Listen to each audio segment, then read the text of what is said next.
কয়েকদিন আগে রাজধানীতে গুলি করে হত্যা করা হয় স্বেচ্ছাসেবক দলের নেতা মোসাব্বিরকে। এই হত্যায় কারা জড়িত, কিভাবে হত্যা করা হয়েছে, এসব বিষয়ে চাঞ্চল্যকর তথ্য দিয়েছে ডিবি পুলিশ। এসব বিষয় নিয়ে কথা বলতে প্রথম আলোর বার্তা কক্ষ থেকে আপনাদের সবাইকে স্বাগত জানাচ্ছি। আমি এস আল আরিফিন, আর আমার সঙ্গে রয়েছেন প্রথম আলোর জ্যেষ্ঠ প্রতিবেদক নুরুল আমিন। নুরুল আমিন, আপনাকে স্বাগতম। যেমনটি বলছিলাম যে কয়েকদিন আগে স্বেচ্ছাসেবক দল নেতা মোসাব্বিরকে গুলি করে হত্যা করা হয়েছে এবং এরপরে ডিবি তদন্ত করে বেশ কিছু চাঞ্চল্যকর তথ্য পেয়েছে। আপনার কাছে জানতে চাই, এই হত্যাকাণ্ড নিয়ে সবশেষ কি তথ্য রয়েছে আপনার কাছে? এই হত্যার সঙ্গে জড়িত 4 জনকে ইতিমধ্যে গ্রেপ্তার করেছে মহানগর গোয়েন্দা পুলিশ।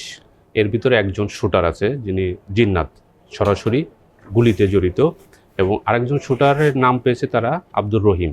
তাকে এখনো পর্যন্ত গ্রেপ্তার করা যায়নি। তাকে গ্রেপ্তারের জন্য ঢাকা সহ দেশের বিভিন্ন এলাকায় অভিযান চলছে। আর এই হত্যার নেপথ্যের কারণ হিসাবে ডিবি একটা বিষয়কে উল্লেখ করেছে যে তাদের ধারণা এই কারণ বাজার কেন্দ্রিক যে ব্যবসায়িক যে দ্বন্দ্ব, এই দ্বন্দ্বকে কেন্দ্র করেই এবং নিয়ন্ত্রণ নেয়ারকে কেন্দ্র করেই এই হত্যাকাণ্ড সংঘটিত হয়েছে বলে তাদের প্রাথমিকভাবে তদন্তে উঠে এসেছে। আচ্ছা, আমি যদি বলি যে এই যে মোসাব্বির আওয়ামী শাসনামলে দীর্ঘ সময় সে জেল, জুলুম এবং মামলা শিকার হয়েছে এবং 24-এর 5 আগস্টের পরে সে আবার তার যে দলীয় রাজনীতি সেখানে সক্রিয় হয়েছে, কিন্তু এই সময়ের মধ্যে আসলে কি হলো? কোনো রাজনৈতিক দ্বন্দ্ব, নাকি আসলে তার কারণ বাজার কেন্দ্রিক দ্বন্দ্বের কারণে তিনি খুন হলেন? এখন পর্যন্ত সে যেহেতু একটা দলের নেতা, সেজন্য সবগুলি বিষয় মাথায় রেখে তদন্ত চলছে। তবে প্রধানত কালকে ব্রিফিংয়ে যেটা ডিবি বলেছে যে কারণ বাজার কেন্দ্রিক ব্যবসায়িক দ্বন্দ্ব এবং রাজনৈতিক দ্বন্দ্ব থাকতে পারে। তারা এই দুটা বিষয়কে মাথায় রেখেই তদন্ত করছে। আজকের প্রথম আলোর শেষ পাতে আপনার একটি প্রতিবেদন প্রকাশিত হয়েছে, স্বেচ্ছাসেবক দলের নেতা খুন, পেছনে বিদেশে থাকা এক শীর্ষ সন্ত্রাসী, হত্যার পরিকল্পনা হয় 4.5 মাস আগে। 4.5 মাস আগে হত্যার পরিকল্পনা হয়, সেই বিষয়ে আপনি বললেন আমাদেরকে, কিন্তু আসলে বিদেশে পালিয়ে থাকা যে শীর্ষ সন্ত্রাসীর কথা এসেছে, তিনি আসলে কিভাবে এই হত্যাকাণ্ড ঘটালেন? এবং এই হত্যার পেছনে যেটা আমি বললাম যে কারণ বাজার কেন্দ্রিক যে ব্যবসায়িক দ্বন্দ্ব এবং আধিপত্য নিয়ে এই হত্যাকাণ্ড হয়েছে। ওই শীর্ষ সন্ত্রাসী চেয়েছে এই এলাকায় যেসব ব্যবসা রয়েছে, ধরেন বিভিন্ন ধরনের ব্যবসায়ী তো আছে, এখানে নিয়ন্ত্রণ নিতে। তার কিছু অংশ মোসাব্বির যিনি খুন হয়েছেন তার নিয়ন্ত্রণে ছিল। ওইটা এই নিয়ন্ত্রণ নিয়েই মূলত ওই শীর্ষ সন্ত্রাসী ভাড়াটে খুনি দিয়ে এই হত্যাকাণ্ড সংঘটিত করেছে। আচ্ছা, পুরো প্রক্রিয়াটা আসলে তিনি কিভাবে সম্পন্ন করলেন? হ্যাঁ, বিদেশ থেকে বেসিক্যালি 2 জনকে প্রথম অ্যাসাইন করা হয়, জাহিদুল এবং রিয়াজ নামে 2 ব্যক্তিকে। তারাই মূলত 2 জন শুটার ভাড়া করে। আর এই পুরো টাকাটা এসেছে বিদেশ থেকে, মালয়েশিয়া থেকে প্রায় 15 লাখ টাকা এসছে।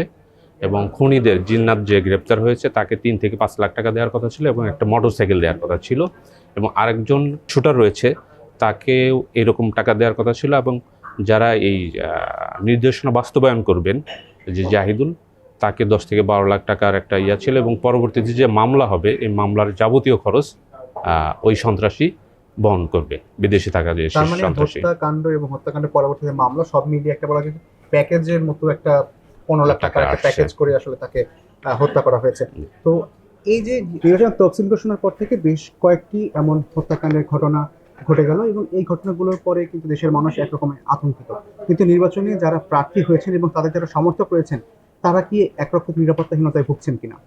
তফসিল ঘোষণার পর তফসিল ঘোষণার পরের দিনই ওই শহীদ ইনকিলাব মঞ্চের যে আহ্বায়ক শহীদ ওসমান হাদিকে গুলি করে হত্যা করা হয়।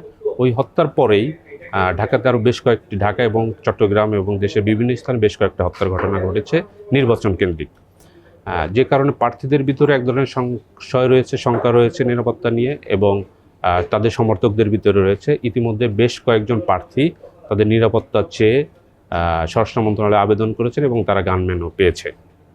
তো তাহলে কি এখন বলা যায় যে তারা একরকম কিছুটা স্বস্তি বোধ করছেন কিনা? এখনো সরকারের পক্ষ থেকে কি বলা হচ্ছে? এ ধরনের ঘটনা ঘটার পর স্বাভাবিকভাবে প্রার্থীদের ভিতরে এক ধরনের আশঙ্কা, নিরাপত্তা নিয়ে এক ধরনের শঙ্কা তৈরি হয়। সেই শঙ্কাটা থাকবে এবং পরবর্তীতে পুলিশ এবং অন্যান্য আইন শৃঙ্খলা বাহিনী কী ধরনের ব্যবস্থা নিল সেটার উপর আসলে নিরাপত্তা, মানুষের ভিতরে এক ধরনের নিরাপত্তা বোধ তৈরি হবে। এবং নির্বাচন আগ পর্যন্ত এটা হয়তো আইন শৃঙ্খলা রক্ষাকারী বাহিনী বিভিন্ন পদক্ষেপের মধ্য দিয়ে এই ধরনের নিরাপত্তা ব্যবস্থা গ্রহণ করবেন। ধন্যবাদ নুরুল আমিন আমাদেরকে সময় দেওয়ার জন্য। আপনাকে ধন্যবাদ। দর্শক, এতক্ষণ মোসাব্বির হত্যার সবশেষ তথ্য নিয়ে কথা বলছিলাম। আমরা আবারও হাজির হব নতুন কোনো পর্বে। নতুন কোনো সহকর্মীর সঙ্গে। সে পর্যন্ত ভালো থাকুন, নিরাপদে থাকুন আর প্রথম আলোর সঙ্গে থাকুন।